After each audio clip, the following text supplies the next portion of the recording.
Very good. Thank you very much, and thank you all of you for participating in this. I'm not quite sure what the term is, so I will say good morning, good evening, and good day, depending upon where you are. Thank you again for having me as a speaker, and again, thank you again for taking your precious time in doing so. Is that, as you know, things have changed a little bit in the last 6 months, and the question really becomes, what are we going to do? So this presentation is perhaps an indication, certainly not what the future will be, but it will give you some plans and some techniques to be dealing with potentially what might be happening. So that if you recall back in December of 2019, is that the United States had the longest string of growth in its history, that the unemployment rate was 3.5%. And the projected GDP growth for the United States was in 2020 was 2 to 3%. Now, it is certainly not that case. The IMF indicates that the US will probably decline about 8.1% in GDP, and that the unemployment rate is probably around 13% right now. And the Federal Reserve is estimating that the unemployment rate still in the fourth quarter is going to be 9.5%. So again, things have indeed changed quite a bit in the last 7 months, and that I think it's going to be quite important really for us to be dealing with this kind of situation. I know all of you are in something of a state of shock. I know certainly that I was. Something was inevitable, but whether it would be happening now or not is another question. And kind of in light of this, and no, this is not a picture of me. This is kind of the way that I feel. It's just, I survived sex, drugs, and rock and roll in the 70s, 80s, and 90s, and I'm going to die from an unprotected handshake in 2020. So that really kind of combines this. There are these major issues that have gone on in terms of your own personal protection, your own personal safety, and you've kind of survived the major things since you probably are older than 18. And then now all of a sudden, if you shake the wrong person's hand, you're going to be ending up in a major problem. Whenever you deal with these kind of situations, you really need to be thinking really in terms of 3 broad buckets in terms of time. And the first is the immediate thing. What do we need to do to keep safe? And what do we need to do to stay in business? Sometimes there are major cash flow issues that are going on, that all of a sudden you no longer may be having customers, that all of a sudden that your suppliers as well as your customers may invoke the will of God, the force majeure, and is in combination for that. Basically, they're stopping payments to you. They're stopping contracts. That obviously is something that guarantees will get your attention. The second kind of thing also what is going on is that you may be sensitive to the issues going on inside your business in regards to personal safety. Is that certainly that coronavirus has been contagious quite easily so in heavily crowded areas, many manufacturing areas, as well as many food preparation areas. Oftentimes people are quite close together, and in an unprotected setting, that can cause certainly major contagions. For certain, you have the largest social issue about all of a sudden people are afraid to talk to each other, to communicate with each other, and that as a result of that, they may be going or attempting to go to an entirely online presence. For some organizations and for some types of industries, that's okay. For others, it tends to be much more difficult to do so. Going beyond the intermediate kind of issues is that you start talking about the short-term kind of things, and that how do we stabilize our cash flow? What kind of resources do we have? Not only is that we may be needing different resources, we may be needing smaller resources, or our resources that we use may be ill enough so that they can't work. You have other particular issues in regards to supply chain. Right now, there are a couple 100,000 people who are working on various transport ships that ship everything from one place in the world to the other. And in many cases, those poor, mostly guys, are not really going to be able to go home. And in some cases, they're not going to be able to dock. So they actually may be imprisoned, if you will, in all of those ships across the world. And this has been going on in some cases for months. You have other issues in regards to your customers, is that not only are those particular customers, their clients maybe having issues, and so they're not going to be able to pay you. And in addition to that, is that you have the issue in terms of your customers' needs may be changing quite a bit. Lastly, and not leastly, is that you may be dealing with new regulations, and that the regulations are not necessarily clear, and they are not necessarily permanent, and they for certain change from time to time.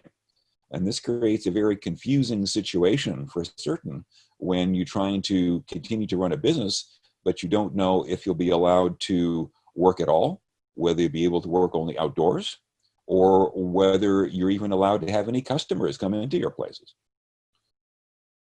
But lastly, not leastly, is that you also need to talk about and think about the intermediate term scenarios and strategies. And oftentimes, this is a very hard thing to do at the normal circumstances. However, in these particular times, it's very easy to get overwhelmed by so many of the things that are going on that it's very difficult to be thinking about the long-term consequences of what's going to be going on. However, is that it's all the more important that what happens is that you actually do need to deal with these circumstances. And in the time between everyone running around panicking, you need to think about on how you need to position your business and your organization to be accommodating it in accordance so. To my mind is that an answer to this are what are called scenarios. And that scenarios tend to be very different from how companies normally plan their businesses. Oftentimes is that when people plan their businesses, they come up with a vision statement, they come up with a mission, and so on and so on. And all of which is very good. However, is that it assumes that everything is going to be wonderful, or everything is going to be like the past. And unfortunately, as you well know, those kind of things just aren't the case. And so the way around this is to be looking at the future not as if it's predictable, but instead predictable in the sense that there may be several different options that may come about. What do we need to be doing for planning them? And then on that particular kind of basis, then what do we actually need to accomplish? And so these are really what scenarios are. Is scenarios use multiple potential futures that take into account global, regional, industry, and organizational trends. Secondly, is that they use these factors to develop alternatives of what might happen. And thirdly, they use signposts and indicators to give a heads up that a scenario might come about. And I'll give several different examples of this for our own clients in the next hour or so. But I did want to bring up one particular example of someone, actually a company in San Diego, is they had gone through this particular kind of scenario planning exercise. And one of the scenarios that they were discussing is that what would happen if there would be a major disruption in their supply chain? What would happen if all of a sudden there was a contagion that severely affected a lot of people? And oh, by the way, they happen to be in the medical device business. So they actually had contingency plans in place before this corona situation even started about what they might want to do should those circumstances occur.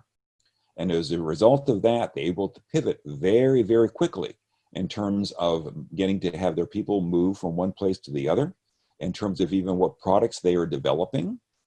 And they were able to have successful distribution arrangements in the circumstances very, very quickly, instead of just having this stunned look on their face, being completely, unaware about what to do and how to do it. So scenarios may not be able to save you from what happened in the last 6 months, but they will be able to help you in terms of the next several years, because these kind of things are very likely to be happening again. Is some of the advantages of using these scenarios is that they don't assume the future will be like the past.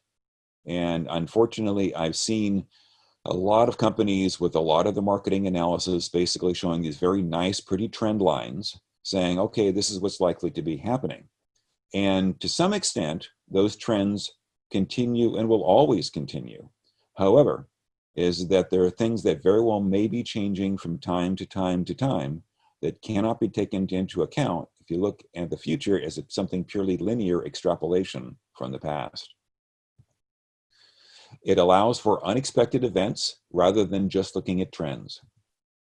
It also allows for flexibility in planning. And it is adjustable when new data or opportunities come along. So when organizations come up with these particular kind of scenarios in terms of what actually might be occurring, is that this is not something that is going to be canned, fixed, and inflexible. This is something what needs to be reviewed periodically, and that can be adjusted and changed accordingly. And so you have a better indicator in terms of what particular scenario might be coming about compared to other ones. And by the way, it's also a great part, a great start for strategic planning. And again, this is something that is vital in terms of what needs to be done, because again, otherwise you're looking at the organization as something as a very static kind of circumstance. Some of the factors affecting scenarios include the political, the economic, social demographic, technological, competitive and disruptive business models, and the degree and pace of change. So let me go over this a little bit here and see in terms of how we can be dealing with these. Is though some business people don't really like in terms of dealing with politics, they are an essential factor of life. And this is something that what is vital and you simply just have to deal with. Certainly the political volatility in the United States in the last several years certainly has been a factor in many, many things. And as you can certainly see, sometimes the consequences are global in nature. Secondly, is that you need to be looking at economic issues. And that again, these economic issues are not necessarily those things that are immediate, like, uh-oh, we don't have our supply chain anymore. Other economic issues have to do with long-term economic trends. Believe it or not, if the trends continue, is that everyone will be above the level of poverty by the year 2060. And that trend has actually continued since for 150 years. And this may sound very different from what you're reacting to now, but you also need to be looking at the very long-term trends in terms of economical issues. Thirdly, social and demographic issues. For certain is that the huge youth bulge in so many parts of the world, including the Middle East, has a drastic effect in terms of what might actually be happening. For certain, in the United States, you've seen the various economic, social and demographic issues that have come up in regards to race and gender lately. Certainly, in 2011, 2012, certainly you've seen the rise of the Arab Spring, and in terms of on how that large segment of the population that is so young taking an active political role, sometimes with positive consequences, sometimes less so. For certain technological issues certainly come into play, as that, give an example, is that if we were to be having this particular situation with coronavirus, let's say 15 years ago, the internet was not anywhere near what it was. Collaboration software is not anywhere near it was. And so you can imagine the economic devastation that might occur when you did not have this kind of remote working and collaboration capabilities. For certain, there are tremendous number of examples of competitive and disruptive business models. For certain, one prime example is Amazon and the rise of distributed goods and the like, so that I don't need to go to the grocery store if I don't want to. I don't need to be going and picking up food from a restaurant. I don't need to be basically doing much of anything. If I wanted to, I could just sit in my home and get everything delivered and never have to leave the house, which I don't think I'd really want to do, but certainly that might be an option. Lastly, and not leastly, is that we're talking about the degree and pace of change. And that sometimes change comes in a fairly linear kind of way and is somewhat predictable. But other times there can be substantive, qualitative change that immediately disrupts things.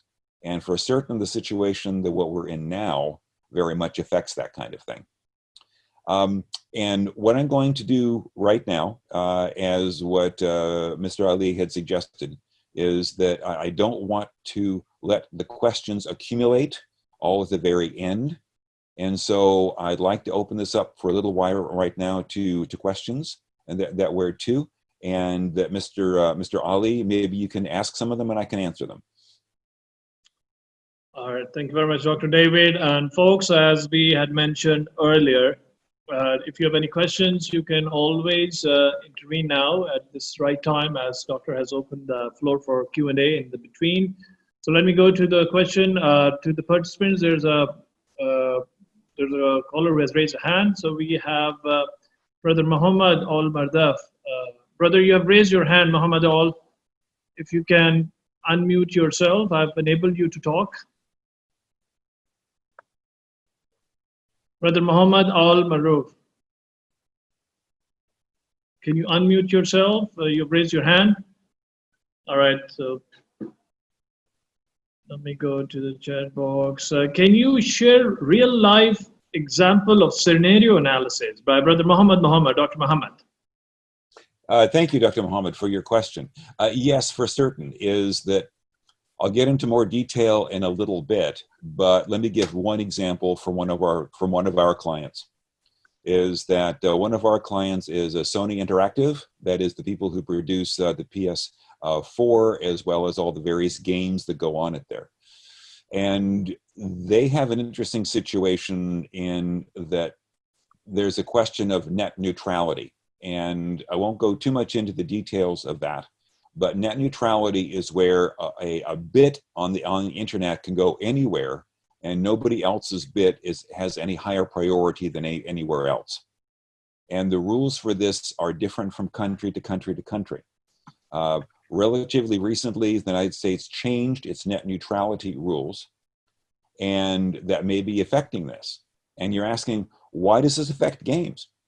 Well, if you think about it, what if you're playing a game, and because you're in a particular country, you are able to access and interact with the game faster than anybody else? Well, that can really be affecting game development, right? Because you don't really want to be giving a fair or unfair advantage to someone when they play a game. So net neutrality has a real factor in terms of when you're talking about online gaming, especially because you want to be having a response time of less than 150 milliseconds.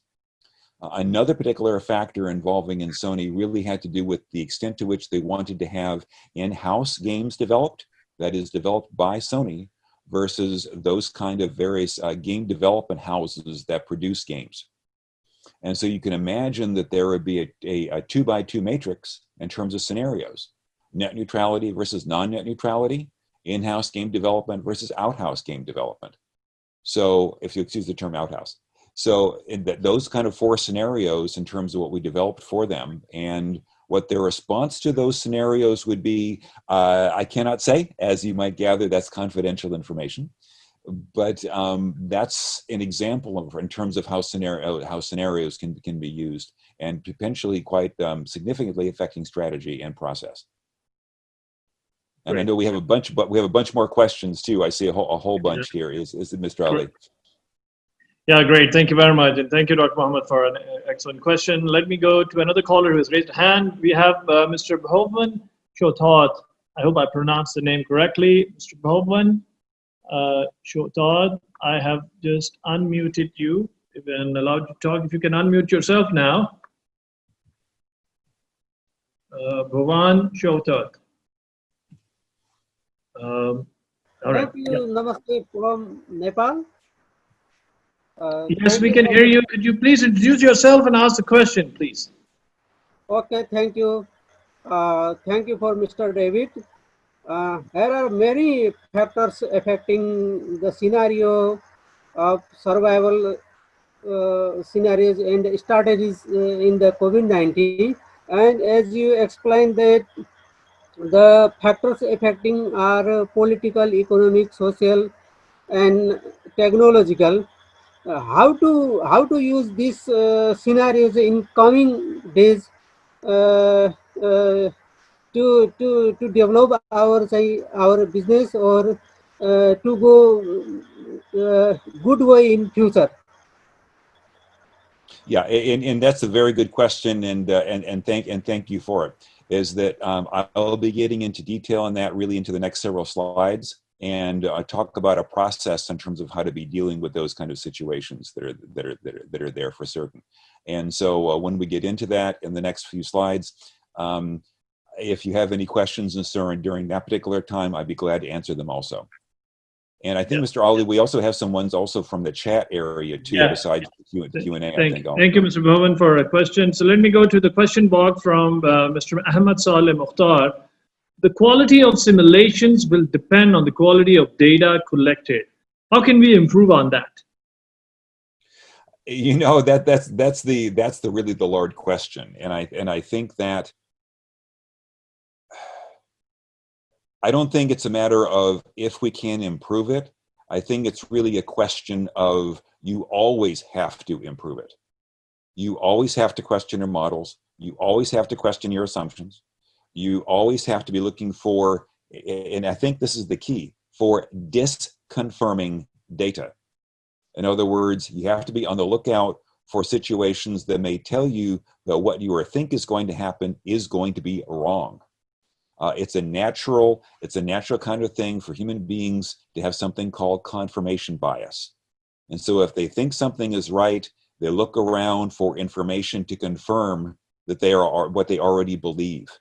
And that is assumption that is a very poor one when you do scenario planning. You have to deliberately look for those things that might disagree with what you think will happen. Great, thank you very much. And so, Doctor, may I continue? There's another one in the chat box, if you allow me. Dr. David, so we can take one more question from Monter Al-Asadi. Hi, please correct my information. It seems most of these scenarios are qualitative. Can we transfer it to a qualitative? Sorry, to a quantitative? Yes, very, very much so. One of the things that you do need to be very cautious about is, and I'm very much a quantitative person. I hate to tell you about how many semesters of statistics and experimental design that I've taken. It's the one thing that you need to be very cautious about when you deal with quantitative data is in essence, what you're really doing is you're extrapolating from the past. And that in itself can be quite valuable. But if you don't combine it with potentially qualitative information that can then be addressing these kind of things to say the trend lines that we're looking at, the correlations that we're looking at right now may be substantially changed in the future, that will be a problem. I mean, I'm very much in favor, to be clear, that if an organization is thinking about expanding its operations or changing its operations in a particular country, that they need to be going through scenario planning in part, but they also need to be doing thorough market analysis to find out who the competitors are in that situation, if it's a growth market, you know, what kind of things might be affecting that, how to deliver the product, all those particular kind of things very much have to be taken into account. Yeah, thank you. And then we have another caller, Brother Mohammed Amrusi. Brother, you have raised your hand, you're unmuted. Could you please introduce yourself and ask the question?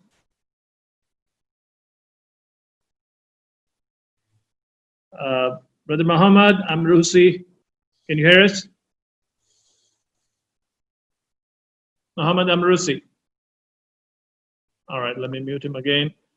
So, yeah, that's about it, Doctor. So we may proceed with the next part of the presentation. Thank you. Okay, thank you. And again, I'll be stopping in the interim after the next couple of slides, and we'll be having this Q&A as an ongoing basis. And then, of course, as Mr. Ali had mentioned, we'll also have the more general Q&A at the end. So if you want to be looking at scenarios, you really can be looking at developing in terms of a scenario matrix. So that, for example, that if you were to be developing 4 scenarios, and this is oftentimes what we do with our clients, there have been exercises where they have been 20, 25, 50, and 100 different possible scenarios, but those tend to be for very complex organizations and generally speaking, not what most people do. So you can think about 4 particular kind of scenarios, and one might be what as is, the second scenario might be modest improvement, a third scenario might be something that was modestly negative, and the fourth scenario might be something that is very bad. And that then in this particular case, you can be putting in a narrative in regards to each of these boxes in regards to the geopolitical, the political, the economic, the social, and the organizational issues that are facing should this particular kind of scenario come about. And this is the kind of thing that what we have done in the past for our previous clients. And in some particular cases, excuse me, in some particular cases is that they have been involving very different kind of things.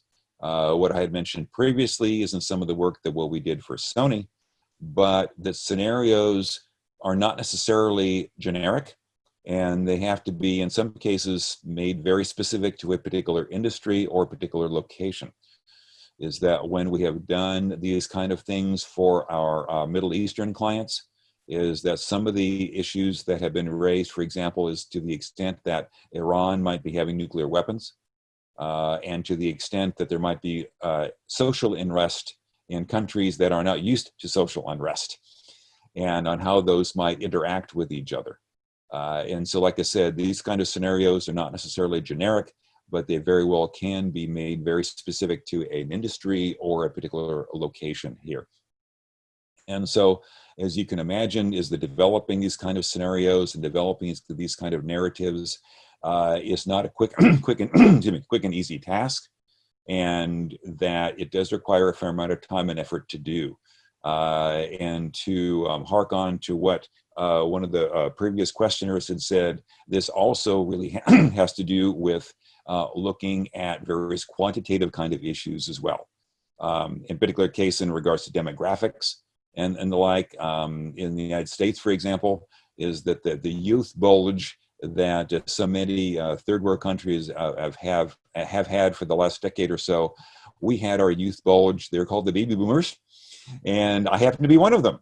And so our youth bulge was really in terms of the 1950s and 60s, and that the United States population has generally aged, though because of immigration, it has not aged anywhere near as much as Japan and Western Europe has, for example.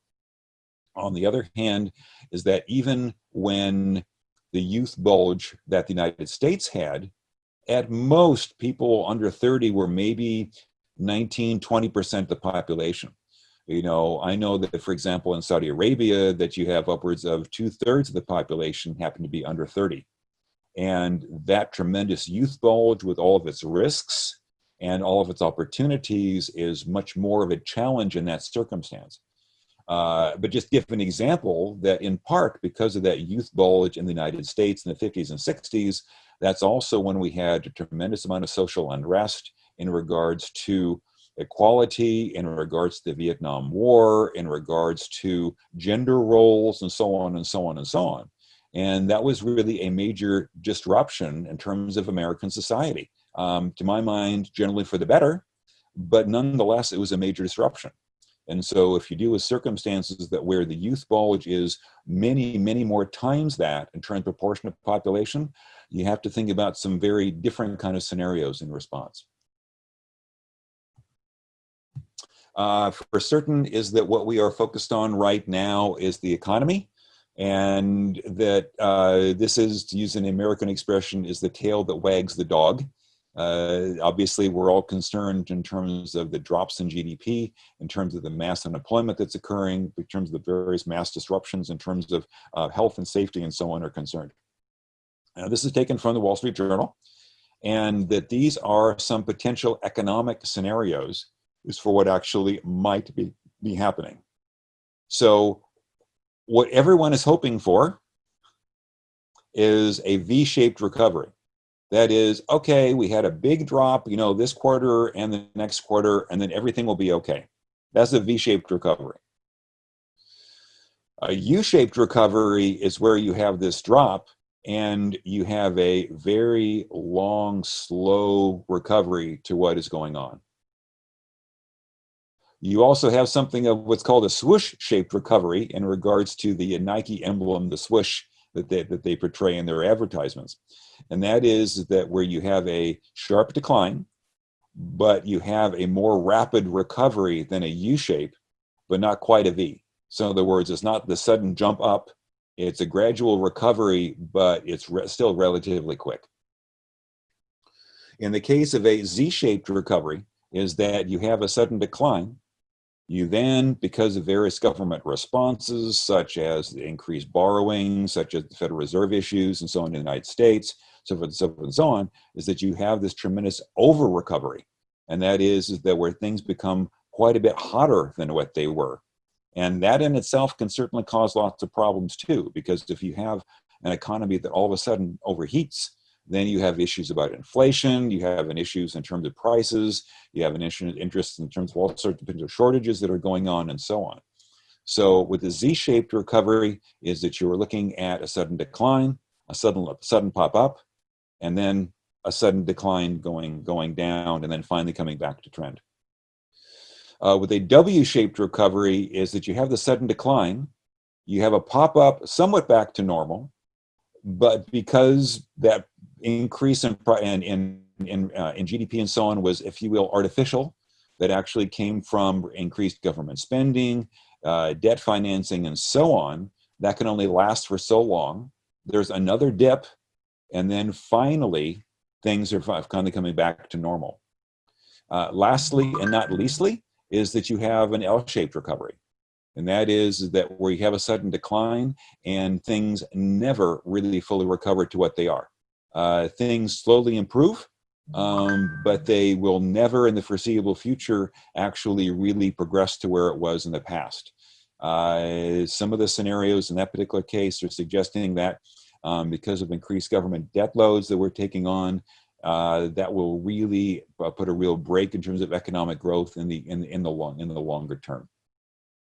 And so I think I just showed a whole lot of information right there. So Mr. Ali, if you will, I'm going to stop again and that open it up for questions, because I see we have a whole lot of questions, at least in the chat area, that I know.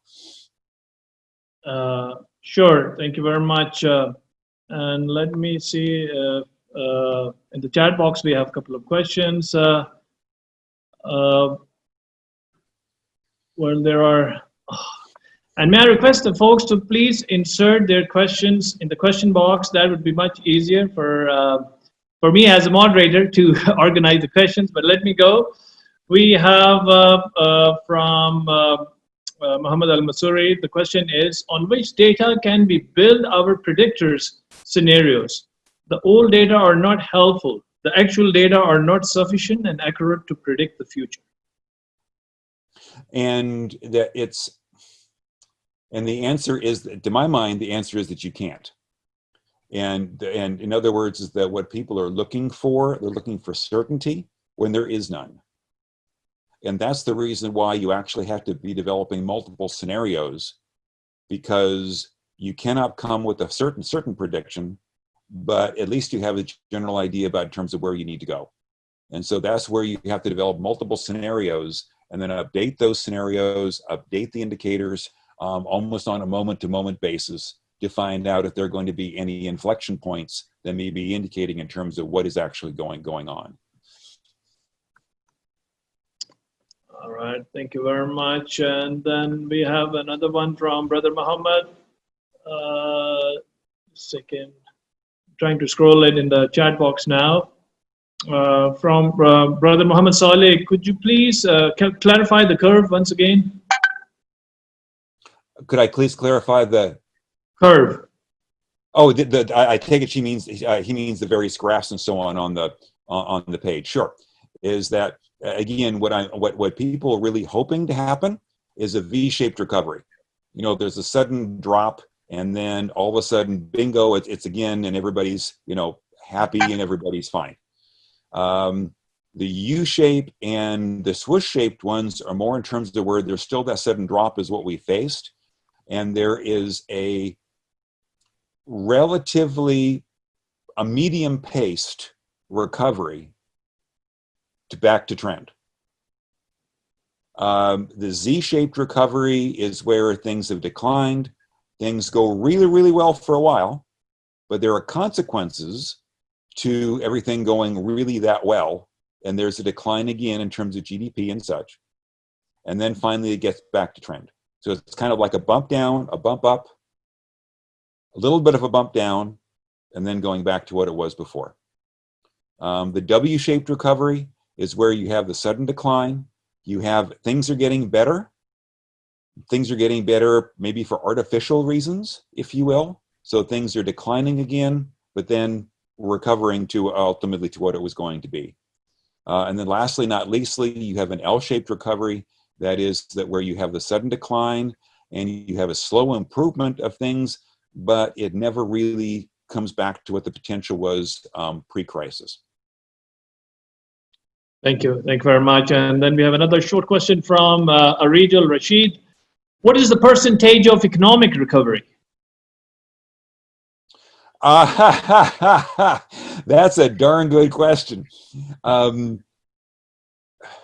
If you will, I'm going to answer your question in a larger sense.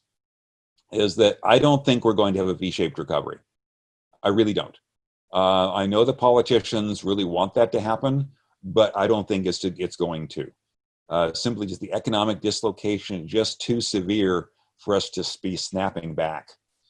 And I think the likeliest situation to occur is actually the W-shaped recovery. That is that we're in the decline, we're recovering some, things are going to be declining again somewhat, and then finally bouncing back to what it was. And I have no substantive data for that, to be honest with you, but that's what my feeling indicates to me, is we'll have a W-shaped recovery for there too. All right. Thank you very much. And let me go. And thank you very much, attendees, for start posting questions in the Q&A box. And we have another one from Dr. Mohammed. What are the observed recovery types which you have observed so far of different countries? You know, that really is very, very country dependent. I think that you've seen circumstances that where there has been a good response, if you will, and the infection rate has been has really gone down quite a bit. And if I recall correctly, I think it was Bolivia and so on, if I recall, that has done a very, very good job of that in terms of there as well. China, to some extent, has really done very well, though with some very interesting consequences to it. I think one of the consequences that what is of deep concern to me is that because of this infection that's going on, because of economic situations going on, it's an easy avenue for people, for politicians with authoritarian and dictatorial tendencies to use this as an excuse to take more and more control. And I think easily that is what is happening in China. It is easily what's happening in Hungary. It is easily happening in any number of other different kind of countries. Singapore has actually done fairly well also. So, and if I recall, I think that the GDP forecast for Singapore is actually positive for next year, if I remember right. With Germany, they've really controlled the infection pretty gosh darn well. Part of the problem with Germany, however, is that about half the economy is tied to exports. And so until the world economy starts really working well, and if I recall the IMF forecast, the global GDP for this year probably will be declining by 4.1%. So if I remember the number correctly. And so even though Germany has done very well, has actually provided some surprising economic stimulus, is that I don't expect their economy to be doing that well until the global economy recovers.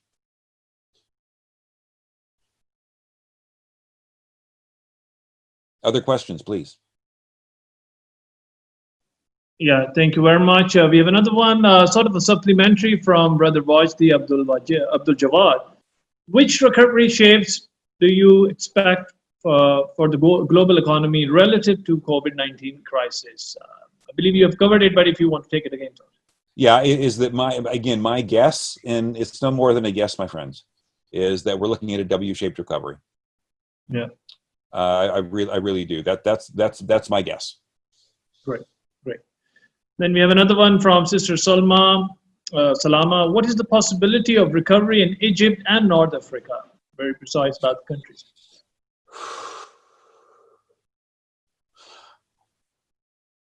If you really want me to be honest about it, in regards to the MENA region that does not have substantial commodity resources, meaning in other words, the MENA region outside the GCC, that is that, Egypt, Libya, Jordan, Morocco, Tunisia, Algeria, and so on. To be honest with you, I think it's more of an L-shaped recovery for them. I think because of the lack of political cohesion, I think because of all the violence that's going on in Libya, I think because of the various kind of political issues that are going on in Egypt, and that with a high youth bulge and combination of the two, I don't really suspect that things will be going very well for a long time. I wish I would think otherwise, but I don't. Good. Okay, thank you very much. Another one from Mr. Dodd Al-Zahrani. If we faced L-shaped recovery, can we get back again to our previous normal condition? No.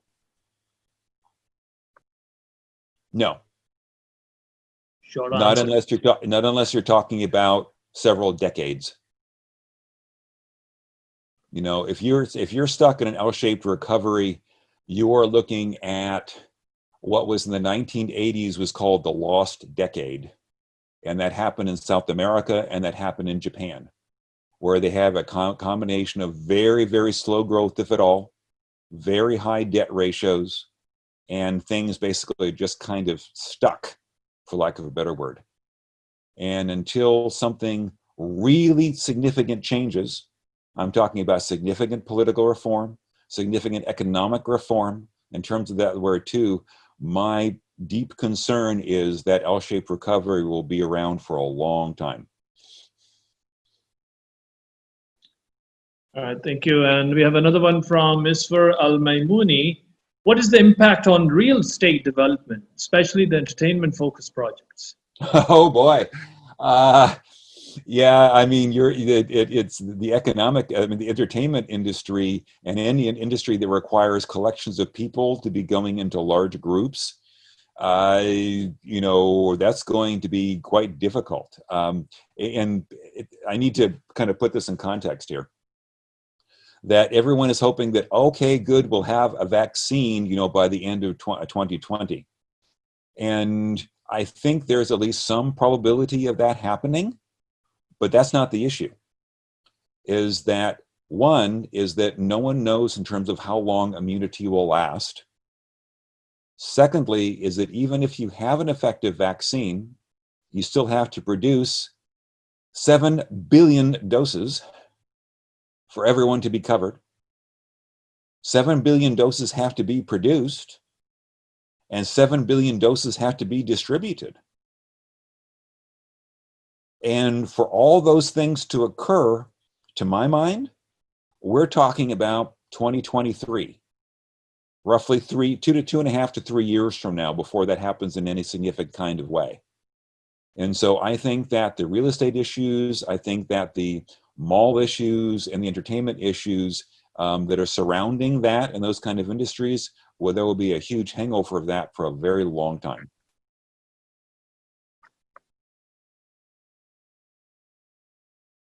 I hope I'm wrong, to be clear, but I don't think so. Yeah, we have one more. So let me quickly go from Mohammed Al-Asadi. If economic recovery options related to the scenario's results, so why we can't avoid the worst one? Well, if you plan in a longer term enough horizon, you can. But it's not. But something like this, you and I don't have control of. This is the invisible hand of 7 billion people, and the US GDP being $19 trillion. And so you can't actually really control these kind of things. You can influence them a little, but you can't really control them. And so the best you can do sometimes is have a good indication that things are going to be coming about. And in your own area of the world, in your own industry, figure out on how you can best respond to that, to be taking advantage of whatever occurs, and to be surviving and growing in response to that. Great. Here's another one, an interesting one, rather a lucky one for a few. Is the curve applied for all type of business? What is the lucky sector to get the business curve? Well, is that yeah? The answer to that one really is no. Curiously enough, the industries and the processes involved really have to be doing with things like remote distribution and remote collaboration. I think that's a pretty easy and obvious one. I really wish that I would have bought Zoom stock, back in January, because I would have been a whole lot wealthier given the bump up in stock price. Certainly people can easily be talking about things like Amazon and the various local situations, the various local equivalents of there all over the world, in terms of them actually having a wow, we can really be benefiting from this. However, is that you need to realize is that even though Amazon had this tremendous increase in terms of the number of shipments that it produced to distribute all over the place, their profit declined. And so to have a whole bunch of business is not necessarily a blessing, at least in the short run. But if you peel back the layer of the onion, you will see that companies like Amazon are going to be successful. And I'll tell you why. 80% of the profits that Amazon make has nothing to do with goods, has nothing to do with selling products at all. 80% of Amazon's profits has come from what is called Amazon Web Services. Amazon Web Services is what runs Netflix, and what runs Zoom.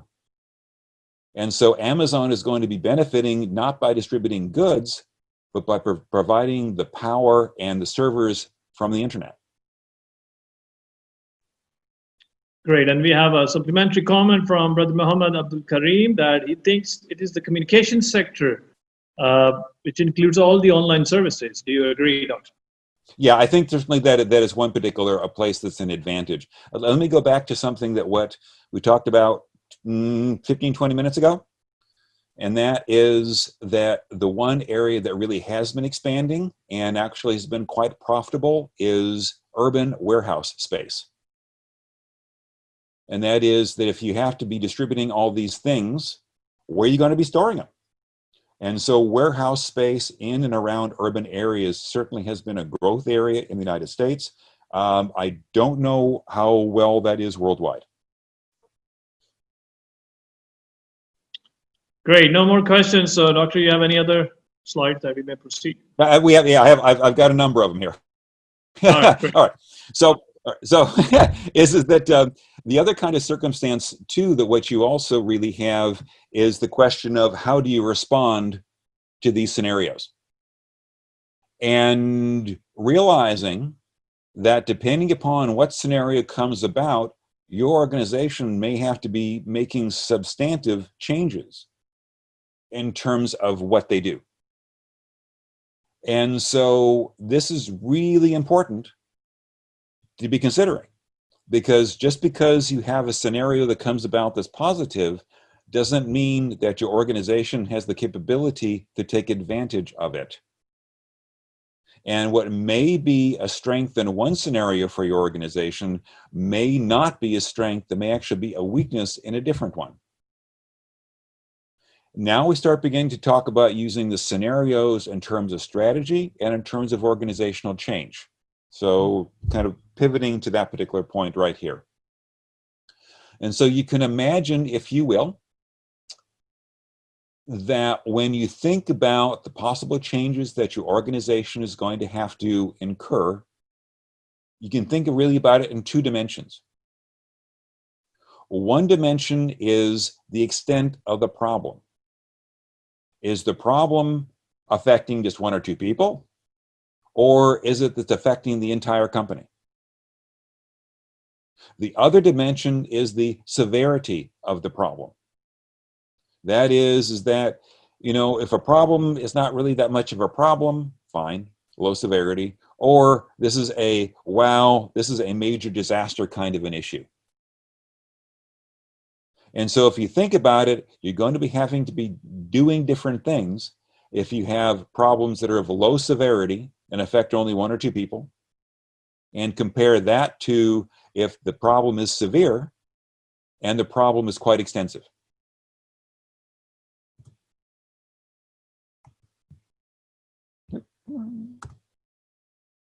There we go. So when we talk about these things, if you're only talking about problems that are of small severity, of low severity, and only affecting one or two people, now you're talking about hiring people, firing people, training people, giving feedback to people, giving 360 feedback and executive coaching, that kind of thing. On the other hand, is that if you have problems that are severe in nature and affect the whole company, you may actually having to be changing the entire company around, changing your business model, changing your organizational structure, and so on and so on. And the way to be looking at these kinds of changes is that they can be in four broad categories. And we call them level 1, 2, 3, and 4. So level 4 kind of changes are those things for relatively low severity problems that only affect a few people. And that on the other side, level 1 and level 2 changes have to do with multiple system, whole organizational change.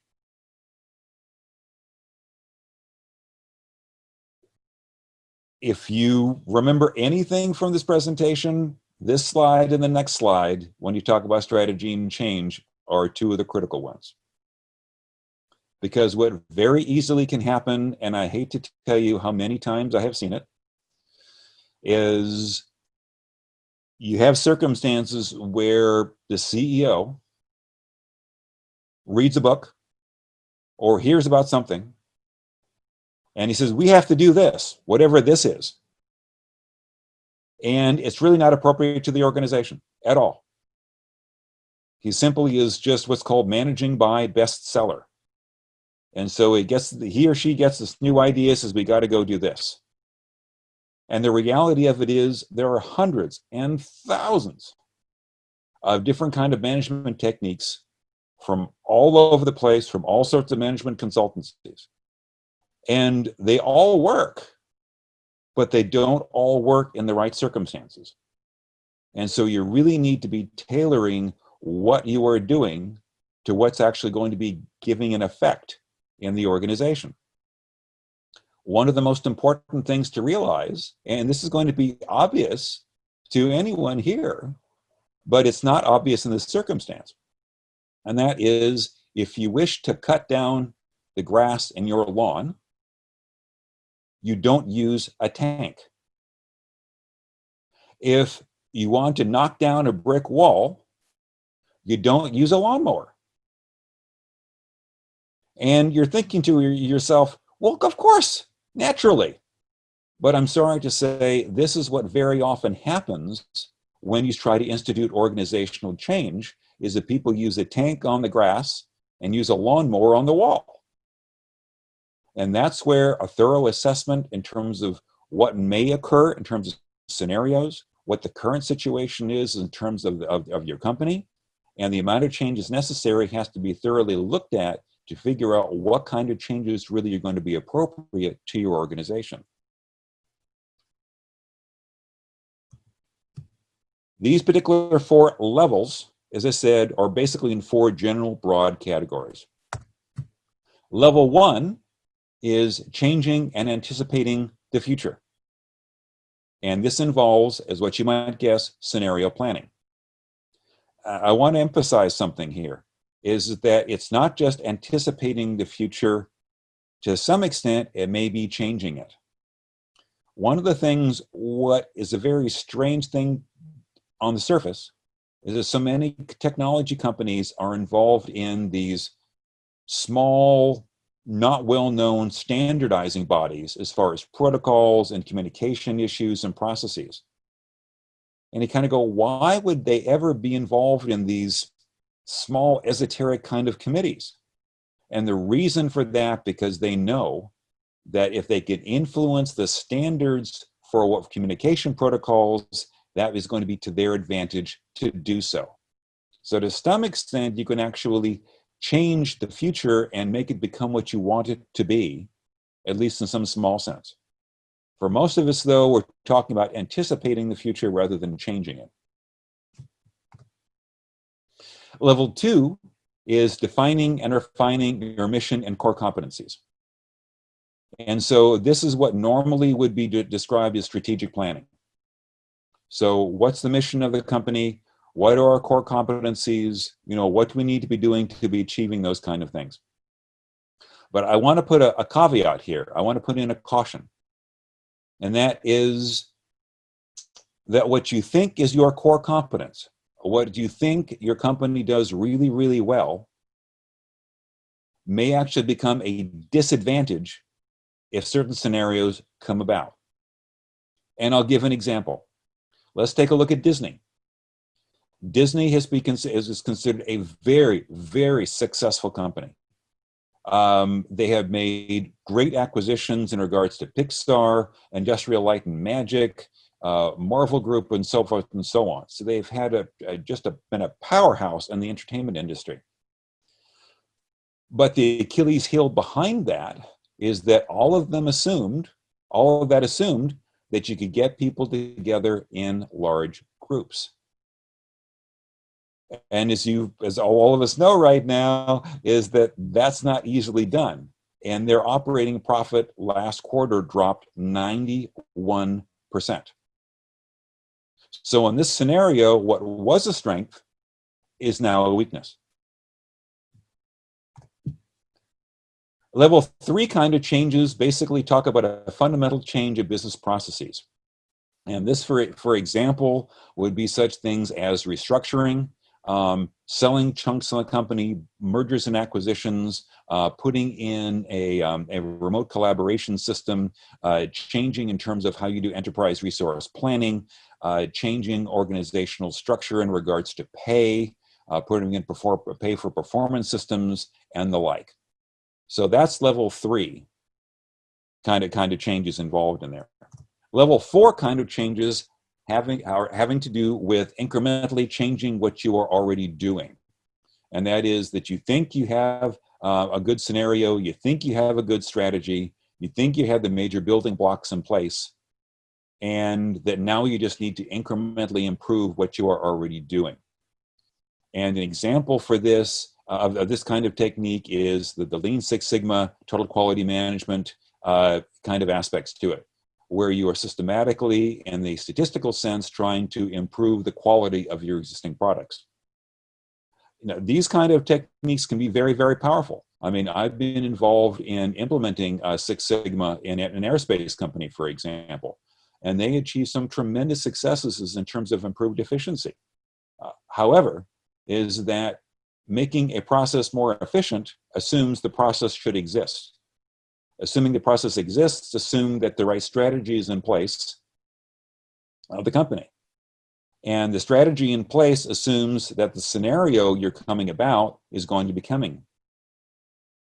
And so you can kind of see that where if you can be improving something that doesn't need to occur.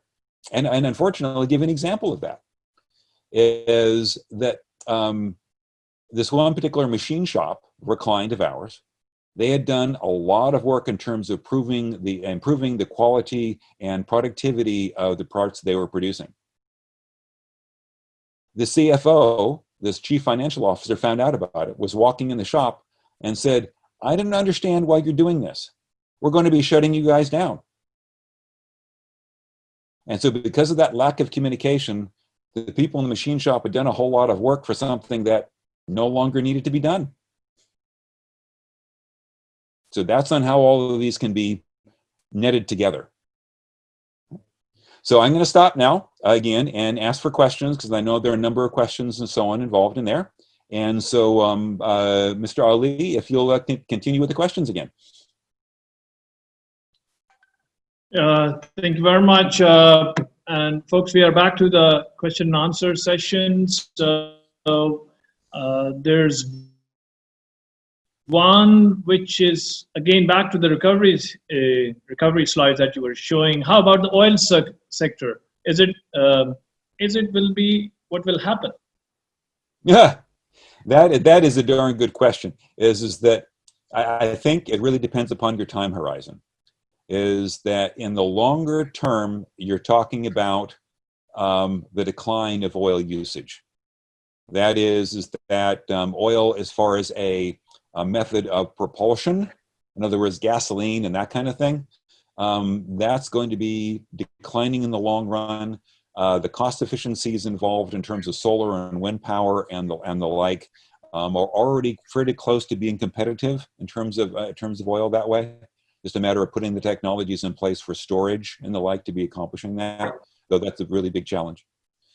So in the long run, no. I don't think that oil is going to be it's going to be a declining portion of the various commodity-based economies in terms of there too, just because the demand is going to be slowly but surely going away.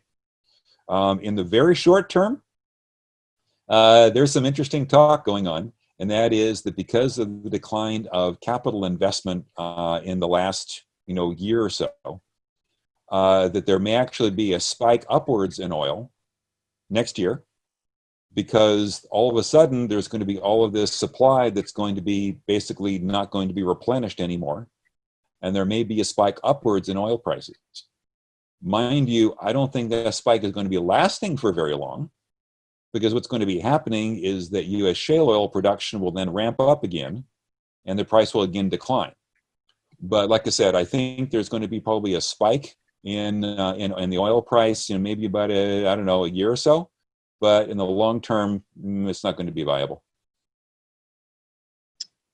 Great, thank you very much. We don't have any more questions, but Doctor, I'm curious to find out at what level should a company start? Yeah, you know what? That's a darn good question, and my answer is you have to hire us to tell you that. But it really depends upon where the company is. If they are facing a crisis, you have to start with the crisis. So however small or large that is, whatever you have to do. Ultimately, though, every company is going to be having to use all of these. Where you start in the wheel, that varies from company to company. For example, is that when we did work it was for a Saudi company, and I won't name it here, is that they were going to be opening up a new division and going into a completely new different line of business. And so in response to that, we actually started with different scenarios in terms involved in there. In other particular cases is that where the company was making a change in terms of their location. And in response to that, they really need to be doing some level 3 kind of changes, some fundamental changes of their business processes to be accommodating that. So it really depends upon the gap between where they need to be and where they are. And the bigger the gap, the more it suggests that you use level 1 and level 2 techniques. Great. There's another one from Mohammed Al-Asadi. What about of the change of business module? I think this is very important during the disruptive changes. Yeah, I mean, you may need to really be changing in terms of how you make money.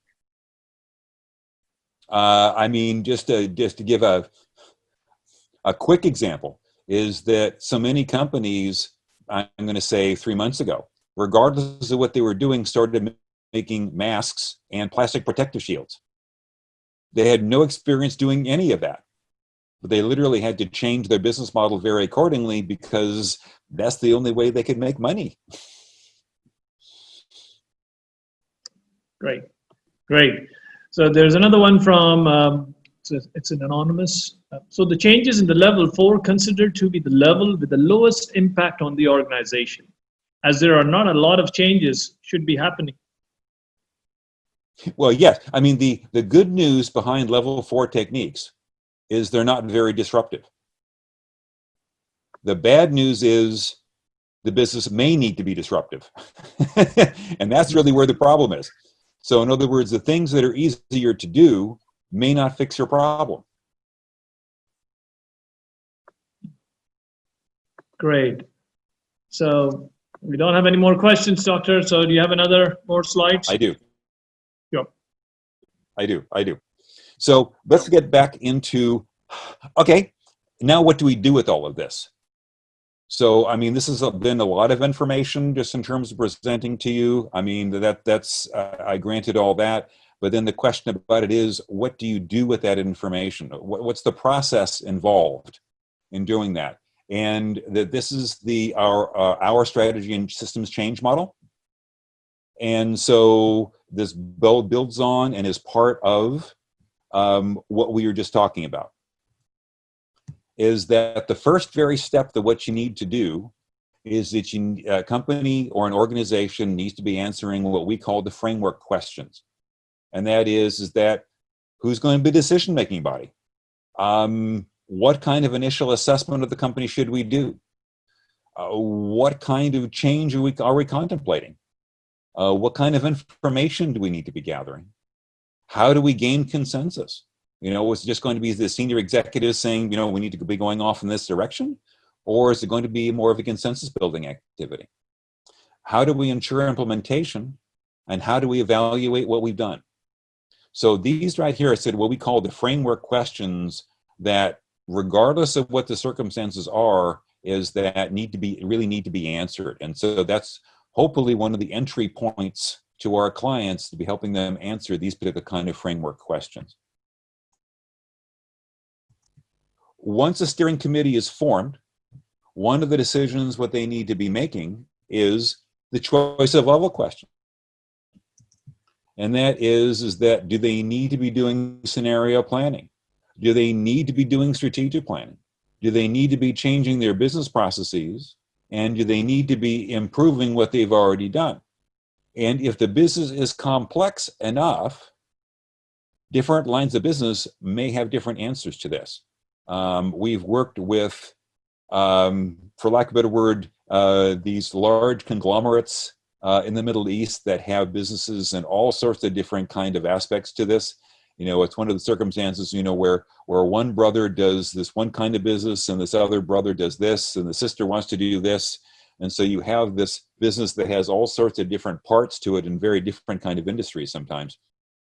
And that depending upon the circumstances, depending upon the scenarios, some of them simply just may need to be doing incremental improvement. Others may need to be doing some rather substantial improvement. Regardless of what level they decide on, they need to then be coming up with what goals they want to achieve. They then need to be deciding what kind of strategies and methods they need to be using to be implementing those goals. They need to be defining the measurement system. And in some cases, it's simply asking the question, you know, we have a project, how do we make it successful? And other circumstances, it may need substantially changing how do we measure success across the entire company. What's going to be our implementation plan? What kind of organizational changes are we going to be making? And how do we evaluate its success? So regardless of whether you start making big changes or small changes, you still need to be going through this process, the goals, strategies and methods, measurement system, and implementation plan. And this is something that what I'm very sorry to say, a lot of organizations just don't do. They come up with all these wonderful plans and make all these really pretty pictures and these wonderful looking PowerPoints, and if necessary, produce these wonderful paper documents. and then they don't do anything with them. And I'm sorry to say, I'll give you an example. And that there was one particular client of ours in a Middle Eastern country. Again, I'll make it ambiguous. And before we started working with them, they had done 360 feedback, that is feedback on someone's management style of their top 3,000 people. And 3 years later, that information hadn't even been distributed, much less used. That causes a tremendous, not only a waste of money, but a tremendous amount of frustration on the part of a lot of people. So if you're going to plan on doing something, you really got to go do it. Now, regardless of this, almost for certain, you're going to have to be doing additional assessments. You're going to have to be working on teamwork and consensus. And there probably is going to be a fair amount of training that has to go on. Now, whether specifically where you have to be doing these assessments and teamwork and training or not, that's really hard to specify beforehand. That really is going to be part of the implementation plan. And so you can't be quite so linear, if you will, when you look at the process. But you know you're going to have to be doing some teamwork stuff. You know you have to be having some training done. You know most likely you have to have some additional assessments that are also going to need to be done. And that, if you will, one of the things that what we have done is we've actually developed collaboration software to be accomplishing that process. And we called it Consensus Builder. And that if you want to take an example of that, take a look at that, these are the links to it on the website. Some of this is actually in Arabic as well, for those of you whose primary language is Arabic. And so you could be taking a look at more of these kind of things. But I've done this on paper. It can be done on paper, but it's messy. And with the software, the collaboration software that we developed, it makes it a lot easier and a lot better to be able to consolidate it for everyone's decisions. But anyway, that's this. And we have roughly, I think, about 20 minutes left, Mr. Ali, is that I think there are some more questions and so on for there too, and I'd be more than glad to answer them here as well. Yeah. Otherwise, the presentation is done. Thank you very much, Doctor, for a very, very intriguing presentation. And I'm glad the experiment went pretty good in terms of engaging the audience throughout. And it turned out to be quite an interactive experience for all of us. So thank you very much. But one last question from Brother Wajdi Abdul Jawad. Do you consider change itself as directive, a continuous need, a policy, or an objective, or all of that? Yeah, that's a darn good question. And I'm going to really have to say all of that.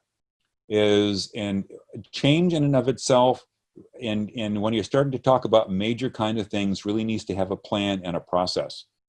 But it's the realization that change is going to be happening all the time, and the things that you are comfortable with may be going away.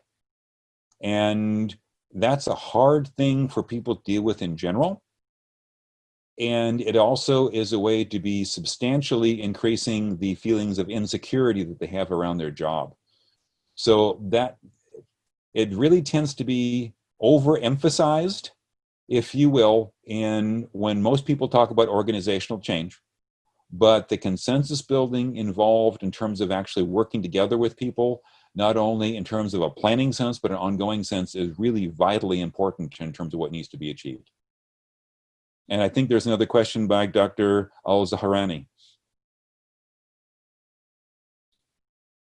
Yes, let me take allow to talk, Mr. Oops, I think he lowered his hand. So we don't have any more questions. Yeah, we had one, but the caller has lowered the hand. So, but thank you very much, Dr. David Chaudhry, for a very, very intriguing presentation. I really appreciate your time for delivering this webinar. On behalf of GPMA, I really want to thank you for taking the time. And if you allow us, Doctor, we have Dr. Mohammed, fondly called Dr. 3M, also, who will give us a quick introduction about the website. And also, I would like him to thank you on behalf of the GPMA. So, Dr. Mohammed, over to you, sir. Can you unmute yourself? Or, I need to do it. Yes, can you see me as well? Yes, sir, we can see you. Okay, assalamu alaikum wa rahmatullahi wa barakatuh.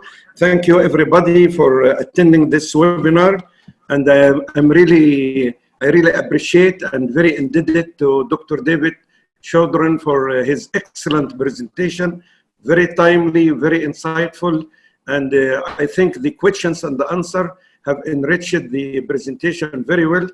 I am planning to go over the recording and listen to it over and over again, because I really think that it is a very rich presentation. Thanks a lot, and we look forward that you contribute again to our webinar series. I would like to take this opportunity, ladies and gentlemen, to introduce to you the Global Performance Management Academy. As you can see, Mr. Ali Jeffrey has shared the screen. It is a newly established academy, established in Canada. And by the way, Dr. David Chaudhry is one of the members of our advisory committee. The academy has lots of resources, which will, I'm sure, for people interested in the area of strategic planning, performance management, enterprise excellence, they will find that this platform is an excellent opportunity to exchange ideas and share best practices. There is libraries, there is directories. So Mr. Ali Jeffrey will write on the screen now, will share with you the website address and my email address.